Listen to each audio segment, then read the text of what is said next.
Welcome back to another English lesson. In today's English lesson, we are going to watch a news clip from a station here in the United States called CNN.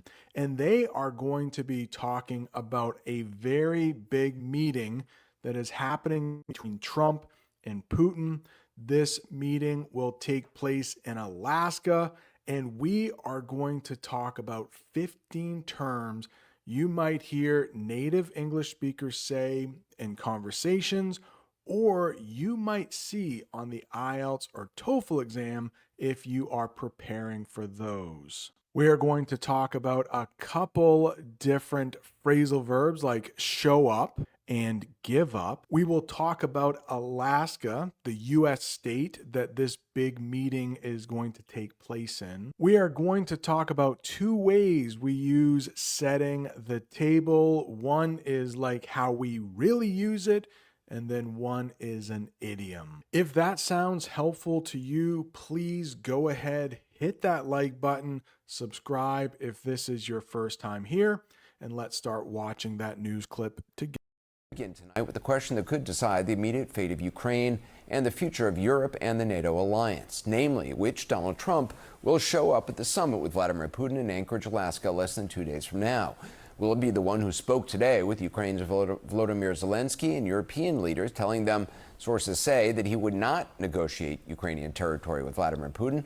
Or will the Donald Trump who shows up Friday be the one who just 2 days ago said he might be okay with the idea of Ukraine having to give up some of its territory for peace?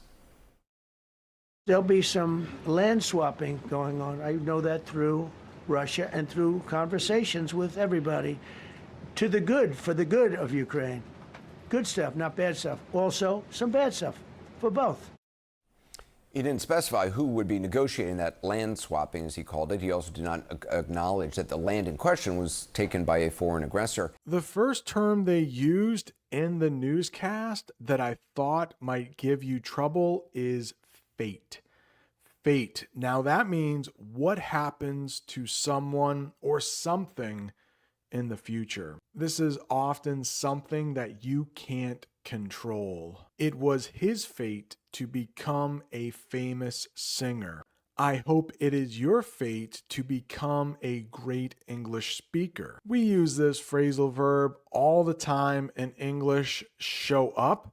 It means to arrive somewhere. She didn't show up to class today. Trump and Putin will show up tomorrow in Alaska for the meeting. And this is a special kind of meeting, a meeting we call a summit in English. Let's talk about what a summit is.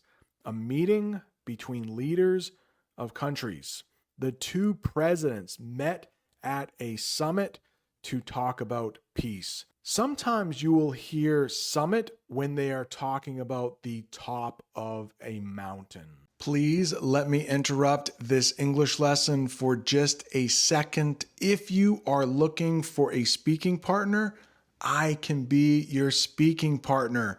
If you check out the description below, there is a link that will take you to learn more information. It does cost some money, but I have been teaching for 20 years. I will not steer you wrong. Yes, it does cost money, but right now I am offering a coupon for 10% off. Use the code SUMMER10 at checkout to get your 10% off. If you want to improve your English speaking, check out the link below. Now, back to the English lesson. Give up. We have a couple ways we use give up. One is to stop trying to do something. Don't give up. You can pass the test. I hope you never give up improving your English. But in the newscast, they used it a little differently. Like they were saying Ukraine might have to give up some of their land or their territory. Let's get the official definition. To let someone else have something, to stop owning or keeping it. And here is a word you might see on the IELTS or TOEFL exam: relinquish. It's a very advanced word and it means to give up something, to let somebody have something. How about this sentence here? He had to give up his seat on the bus for an elderly woman. Yeah, you should let the older person sit down if you are younger. And here is a sentence that has something to do with the meeting tomorrow. Ukraine might have to give up or relinquish some land to end the war with Russia. I don't know though. From what I have heard from President Zelensky, he said Ukraine will never give up or relinquish land to Russia. Now, President Trump said in the newscast that Russia and Ukraine might swap land. Let's talk about what swap means. Exchanging one thing for another. They were swapping snacks at lunch. I know when I was in elementary school, when I was younger, a lot of times my mom would pack me a lunch. I didn't always like everything in my lunchbox, so sometimes at lunch I would swap what I didn't like with someone who had something I did like. Specify. Specify, that means to say something clearly and exactly. Please specify what time you will come. Like if you say you are going to be there in the afternoon, that could be a little vague. It's not specific. If you say you are going to be there at 3 p.m., well, you are specifying when you're going to be there. You're being very specific. Please specify which country in Africa you would like to visit. In other words, you need to be specific. I mean, Africa is a big place. It's very vague. If you specify exactly which country, then you are being specific. He didn't specify who would be negotiating that land swapping, as he called it. He also did not acknowledge that the land in question was taken by a foreign aggressor. He did, however, add that, quote, "We're going to see what the parameters are, and then I'm going to call up President Zelensky and European leaders." Today, the president warned yet again of potential severe consequences for Russia. Will Russia face any consequences if Vladimir Putin does not agree to stop the war after your meeting on Friday? Yes, they will. Yeah. What will the consequences There will be be? consequences. Sanctions, tariffs? There will be, I don't have to say, there will be very severe consequences. The president also said that if all goes well at the summit, he'd like to immediately arrange a follow-up. They used the term aggressor in the newscast. That is a person or country that starts a fight or war. President Trump is often hesitant. He doesn't want to say that Russia was the aggressor in this war. I mean, they invaded Ukraine. Ukraine was not the aggressor. They did not invade Russia. The aggressor attacked without warning. Parameters is how you say this next one. Parameters. These are limits or rules for something.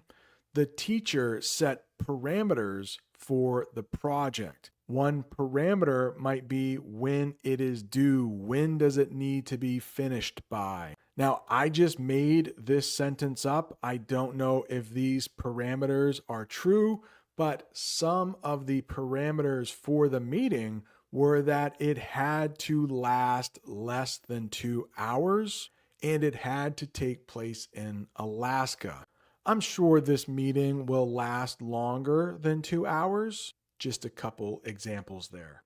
And just in case you don't know where Alaska is on the map, it is our largest state and it is very close to Russia and it borders Canada. It is way up north. It is usually pretty cold there. Consequences is the next thing in the newscast that they talked about that I thought might be a little troubling for you. Consequences are the results of an action, often bad. He knew the consequences of breaking the rules. And in the picture, you can see it looks like a person is behind bars. In other words, they are in jail. One of the consequences he suffered was going to jail. A great term to know in English, a follow-up. That is something done after an earlier event to check or continue it. The doctor asked her to come in for a follow-up visit. Maybe when you go to the doctors, they give you new medication, but then the doctor will want you to come in for a follow-up in like 6 months to see how your body is reacting to that new medication. In the newscast, they said Trump and Putin would have an initial meeting or a first meeting, and then later they would have a follow-up meeting, which might include President Zelensky and might not include President Trump. The president also said that if all goes well at the summit, he'd like to immediately arrange a follow-up. We'll have a quick second meeting between President Putin and President Zelensky and myself if they'd like to have me there. The president said Friday's summit would be setting the table for this second meeting. His press secretary calls it a listening exercise for him, and the White House has been downplaying expectations for the last several days. For Russia's part, a Kremlin foreign ministry spokesman says Moscow's position is unchanged. It's not dropping any territorial claims on eastern Ukraine, and a close Putin aide says that a second meeting following Alaska is expected to take place on Russian soil. Setting the table. Take a look at that picture. The definition is putting plates, forks, and other things on a table before a meal. He helped his mom by setting the table for dinner. But that is not the way they used it in the newscast. This is more like an idiom. It has nothing to do with getting ready for dinner.